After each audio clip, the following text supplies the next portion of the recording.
Hello, my name is Adebowale Olorumola. I work for the Westminster Foundation for Democracy as the country representative in Nigeria. My key message for you today is to, first of all, let you know that post-legislative scrutiny, otherwise called PLS, is very important to help the Parliament to assess the impact of the law. Secondly, PLS also helps the Parliament to play their role of scrutiny in details. In the last couple of years, I have worked with the Parliament, supported the Parliament, so to say, at different levels. First of all, I have worked with the Parliament, to support the process of the passage of a bill that we call the Auditor General's Bill. It was essentially intended to strengthen the transparency process and accountability process in Nigeria. I have also worked with WFD to support the Parliament in Nigeria to be more inclusive in terms of establishing a platform, for them to be able to interface with young Nigerians and underrepresented groups. WFD was also part of a consortium that has been supporting the National Assembly and also the state assemblies, to ensure that the budget process is more inclusive and that citizens have the opportunity to make input into the budget process on one side, and also to ensure that the budget process actually deliver the services for which they were designed for. And that is where post-legislative scrutiny is very important. Now, the demand for legal reform in my country, Nigeria, is high because some of our laws are actually archaic and they need to be reformed to be in conformity with the reality of our current situation as a country.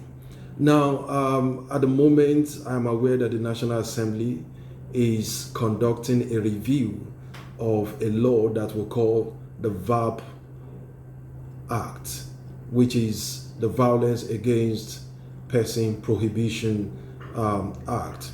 It is an act that was designed to ensure that every citizen is properly protected against any form of violence, whether they are male or female, they are young or they are adults, or whether the violence is sexual, gender-based, or political. Any form of violence. This act was passed in 2015 and it is at the moment being reviewed. And I think the need for this review became essential because during the COVID-19 lockdown, Nigeria experienced a spike in gender-based violence, and there was a huge demand for adequate sanction to ensure that there is deterrence on the part of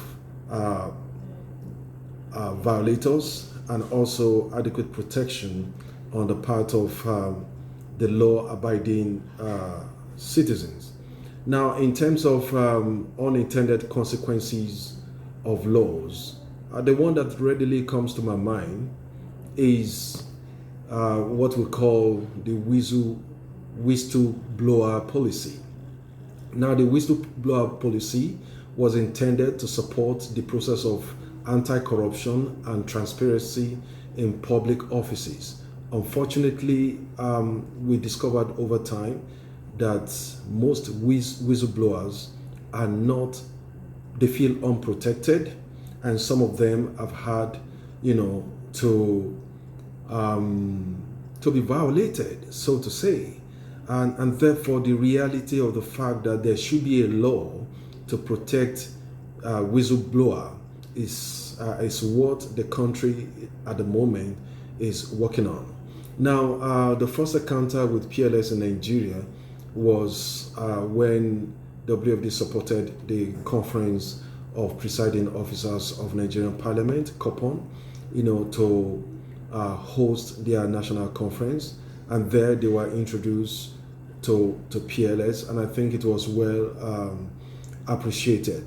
As a person, I went through the training of PLS, to understand the fact that, and this is what has stayed with me, the fact that review of the law or assessment of the impact of the law is essential for the law to stay relevant, for us to continue to promote order in the society, because it is when the law is adequate and efficient in serving its intended purpose that we can essentially have what we call order. And therefore, I will encourage all of you to please take this PLS training seriously and see how we can deepen it in your country and even beyond, so that the legislature is seen as serving its purpose and the citizens are having the impact as much as possible. All the best. Thank you.